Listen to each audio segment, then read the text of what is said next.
Let's Go Racing family here, and we are here at the World Center of Racing just before the engines get fired and we get ready to go racing, and it's going to be fun. And we've got some special passes here, which is allowing us to get to the garage and pit road area. And as you can see behind us, there is the cameraman and the winning car that Austin Cindric drove to win the Daytona 500. Let's go see what other behind-the-scenes stuff NASCAR has for us.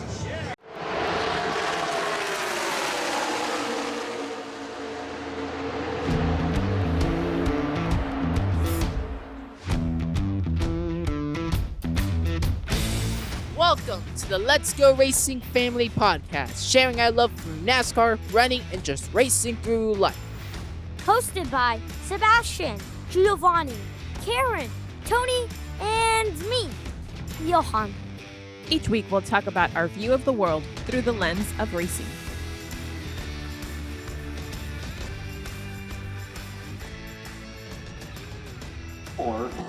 Let's Go Racing family here. We're in the pit road area. As you can see, we are behind Kyle Larson's pit stall. And if we walk down here, we'll be able to see even more pit stalls with the different drivers as they prepare for this 500-mile race. Yeah, it's gonna be a test to see how you do this season, and it's gonna be fun. Extremely intelligent, beautifully mannered, And we are here behind the pit boxes and pit road, and we're seeing these teams prepare for this 500 miles, 200 laps. It will be something to see. It will be a test to see how do you do in 500 miles. It'll be fun today.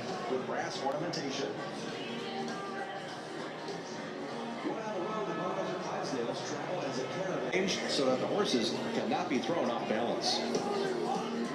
The third van is used to transport the huge brass-trimmed wagon. What's up, man? I met you already. You don't remember? We talked Yeah, here. I remember you. Coca-Cola 400. Yep, 2021. Smartest guy I know. I already know the drill. Go ahead. What do you want to ask me? Just asking. Oh, I don't know really. I'm just good to see you again. You taught me everything. Listen. So I'll be talking about plate racing and how big the track is from our conversation. You taught me. Yeah. Who do you think's gonna win today? Bubba. Bubba? He's really good at these tracks. You told me that. You don't remember. You taught me. All right, buddy. All right. Yep. Nice to see you again. Nice seeing you. Nice seeing you. Nice seeing you. Bye. Thank you. Here, last time we talked around up there in the World Center of Racing 2021. And this was our first time with the VIP access. So, glad he remembers me because he's a cool guy. Jay, here's the deal, man. I need someone that's going to teach me the sport, okay? Can you do that? Sure. All right. You give me a little history about this track?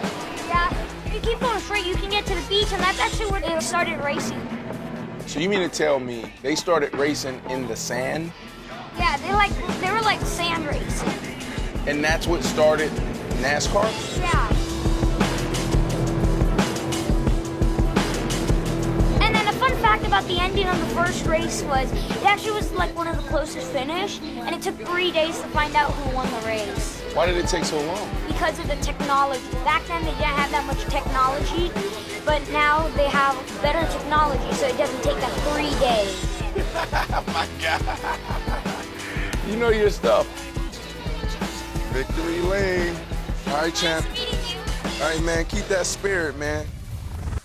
Let's Go Racing family here.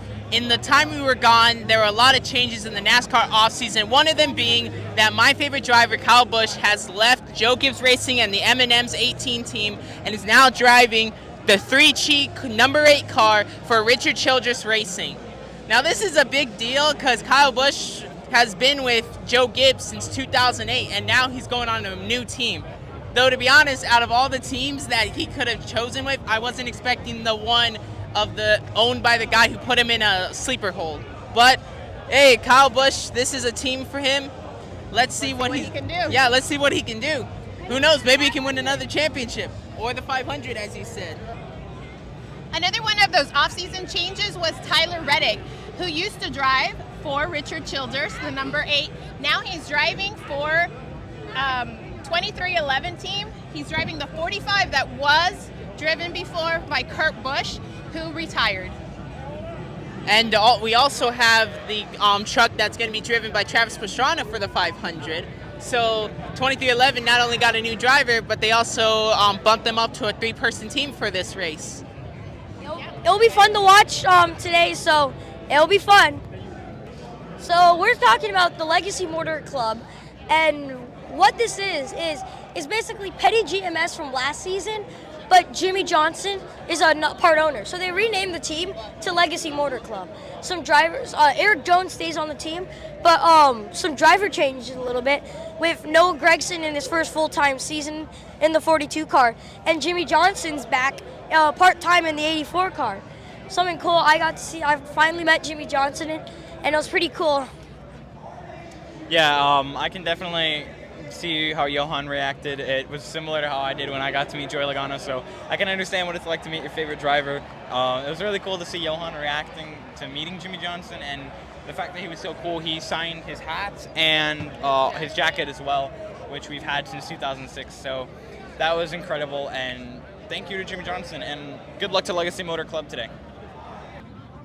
So when it comes to motorsport, we're big NASCAR fans, but there are a lot of other racing series around the world.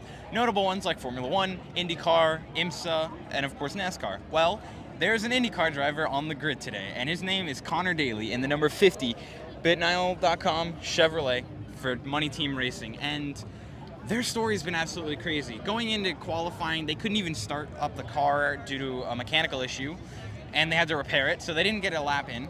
Then we go into the duel, and Daly's already having trouble. The car's bouncing a lot in the back, and they have to service it after the caution on lap 8.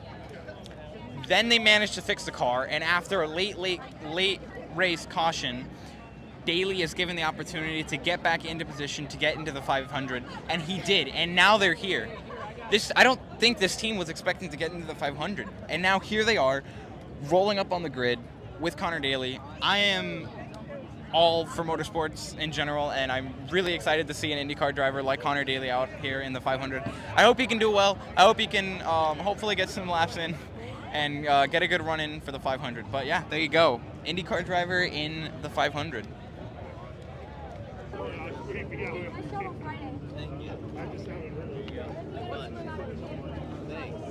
Good luck today. So, who I just met was Zane Smith, driving the number 36 for today. He is the remaining Truck Series champion, and in the truck race on Friday, he actually won that race. So, I think he's a favorite to win the Truck Series championship, and you could see him do something today. So, good luck, Zane Smith, today. It'll be fun. Hi, Harrison Burton. How are you? I'm good. How are you? Doing good. You ready for the 500? Ready as we can be. We'll figure out the hard way, right?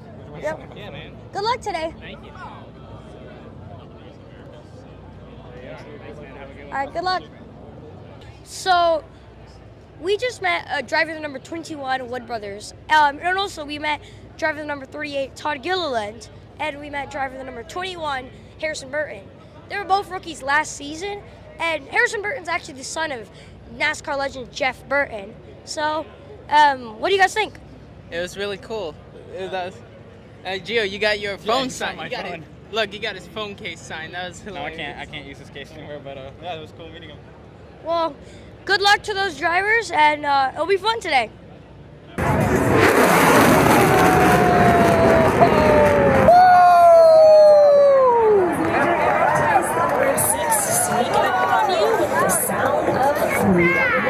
There's another one coming, I can tell. Was led by Major Dick Catledge with twin captains Buck and Bill.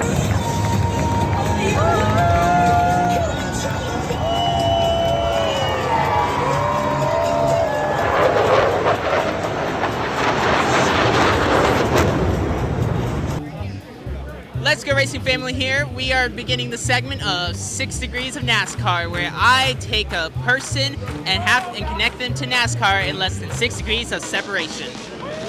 Now, for the beginning of the season, it's the 75th anniversary of NASCAR and the biggest race of the year. Let's pick a movie that's very small. Ant-Man and the Wasp: Quantumania is released on Friday. and stars an ensemble cast that includes Jonathan Majors as King the Conqueror. And Mr. Majors is our target today, as I'm going to connect him to NASCAR in less than 6 degrees of separation.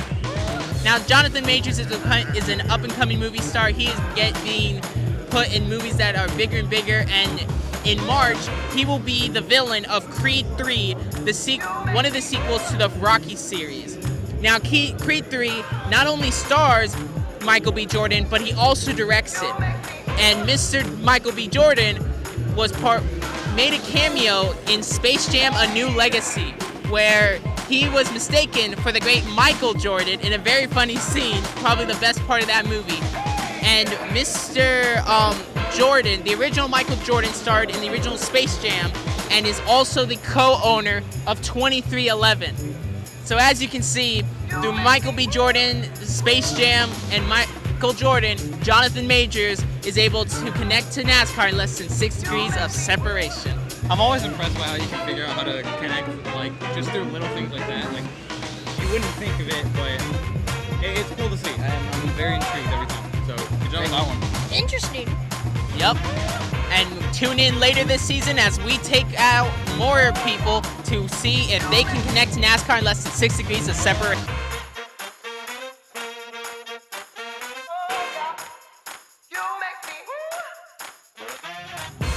As NASCAR celebrates its 75th anniversary, we have the opportunity to attend a party to celebrate and kick off the year.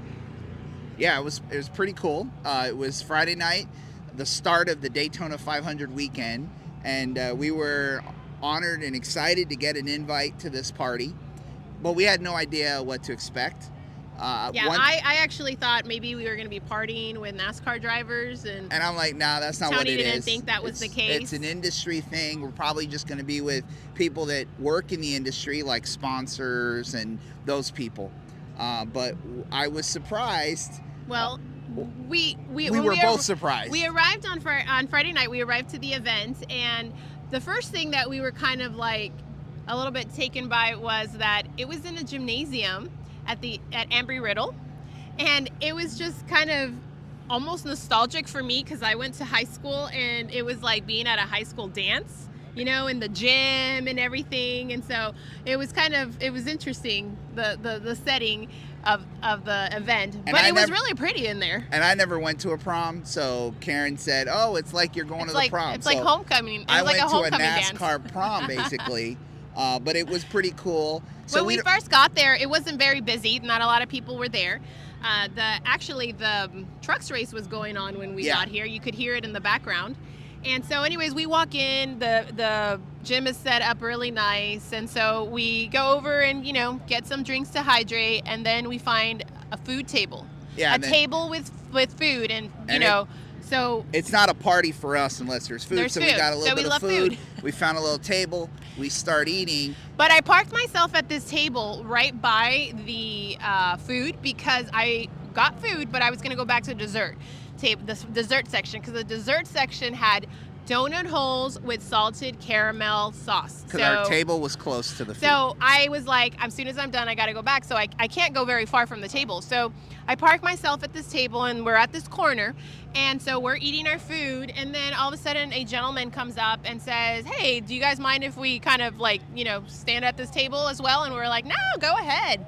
You know, it was a pretty big table. And so then a young lady comes and stands next to us that was with him. And so did he ask you what we were doing? So there were a couple of people that came up, and so I asked I asked one of the gentlemen there. I said, "What do you do?" Because I really don't know anyone in the industry as well, and so I asked him, and he's a PR communications director for Rare Racing. And so I'm like, "Oh, that's cool." And I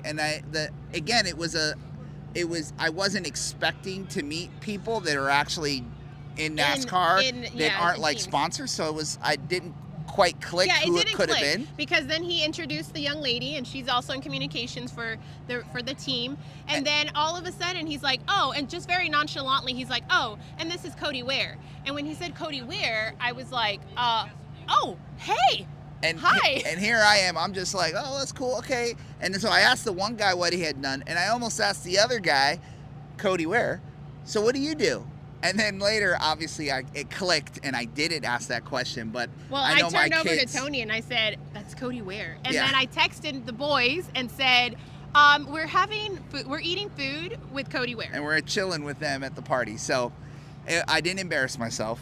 It all clicked, and I figured out who it was. But the point is, we had a great time. We were actually around other NASCAR drivers, former drivers. I met Jeff Burton, and I asked him if I could take a picture, so I did.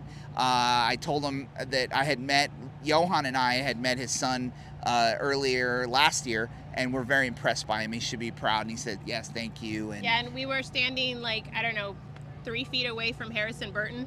And Todd Gilliland was and there. Todd Gilliland was there. And then probably about, a few feet over, we saw Kurt Busch. Yeah. And then they had a private section for drivers. And so we obviously we weren't in there, but apparently later we saw that Daniel Suarez and his fiance were at the same party. So it was a very, very cool experience. It was a little surreal to be there. The MC for the evening that introduced and kicked it all off was none other than Jeff Gordon. Oh, yeah. Jeff Gordon was there, and then they introduced Diplo. And I had been talking to people that I work with that are much younger than me about the party and not really clicking on who Diplo was. And they were kind of laughing because he's a big deal. He's got 6 million followers on Instagram, and he performs with some of the biggest names in music. And he was here, and he was right close to us, and we were close to the stage. And it was quite an event. It was pretty cool. A lot of fun. Great music. It was wonderful. We had a really great time. We had a really great time. It was an awesome way to kick off the Daytona 500 weekend. So, so there you go. So thank you, and we're super excited about this whole weekend and how it kicks off the 75th anniversary season for NASCAR. And we're excited to work on some more episodes for you all in the coming months. So there you go. That was our NASCAR prom event. No, our date night. Oh, that was the other thing. It was just for Karen and I. It was for adults. So it was a really cool party, and we had a really great time. So thank you again, NASCAR. It was a great opportunity to mingle with people in the industry and NASCAR drivers and team owners. And pretend like we're younger than we are. So anyway, thank you again, and we hope you enjoy the rest of the episode.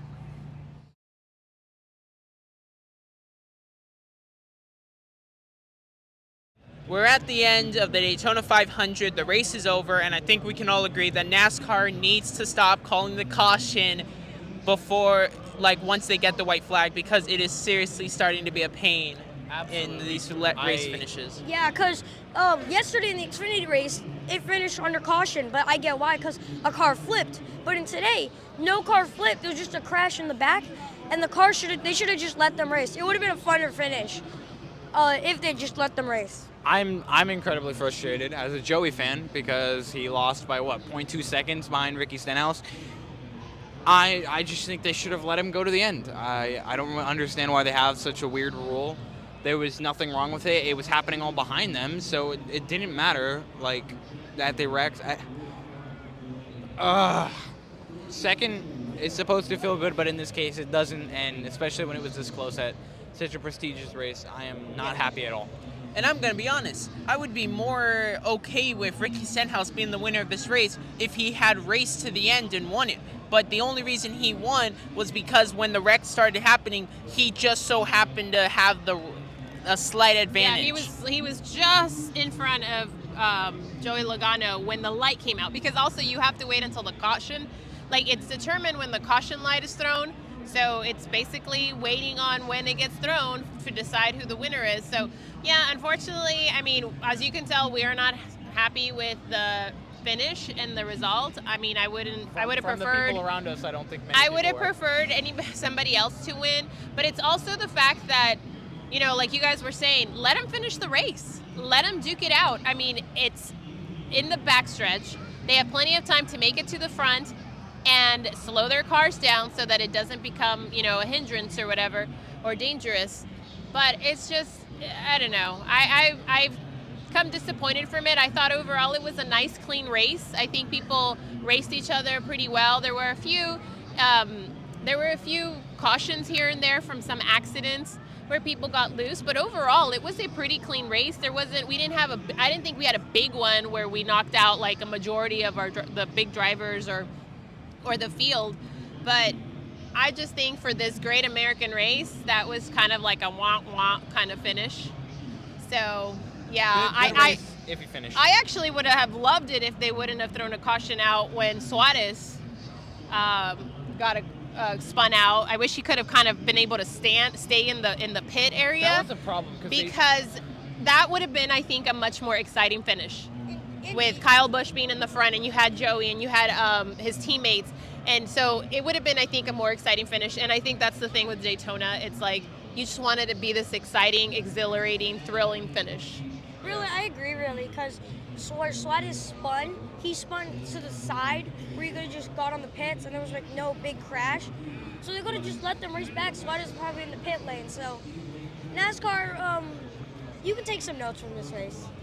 I'm going to be honest. I feel like I'm 0 for 3 so far in terms of sports stuff. First, the Phillies, they get their run and they go all the way to the World Series, and then they lose in the world. They lose. Then the Philadelphia Eagles, they are the best team in the NFL, and they get to the Super Bowl, and they lose due to they should have won that game.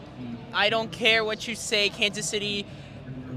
There was something rigged for them. The refs were on the side of Kansas City, and then here Kyle Busch, my favorite driver, this is finally going to be his chance to win the Daytona 500, and then Suarez spins out, and then you go to overtime, and he ends up wrecking on that last crash that led Ricky Stenhouse Jr. to win. I think also the restarting on these cautions, like the green-white checkered finish, it just kind of gets a little bit tiring after a while. It's like, okay, here we go again, and we have to wait. And so, like, we went to lap 212? Yeah. I think it was. Yeah. So just when you think the race is going to be over and it's going to be so exciting, it's not, and we have to keep waiting. I just wish they could have called it. Like, literally, as they're crashing and the crash is going on, Joey's still ahead. You could have called it any time, but Ricky edges ahead, and then you decide to call the caution. So. On a positive note, though, we were just talking how it was exciting that Connor Daly and Travis Pastrana finished the race. They completed the entire, Daytona 500. And I was actually talking to Gio earlier in the race. I said, I wonder if Travis knows what he got himself into running this race, because it is a long race. And I told him, I said, when I did the driving experience, I only got 8 laps. And by the time I got to lap 8, I'm like, oh my word, I'm exhausted. So, like, I don't know how these guys run around or drive around for 200 laps plus, because today we had more. But it's just, so anyways, it's really cool that they both finished the race. Connor Daly didn't have many issues that took him out of the race. And I think Travis did a great job running and staying, in the race and running and getting the experience. Yeah, he got a 14th and was running in the front at the end. I mean, had probably not gotten caught up in that last wreck.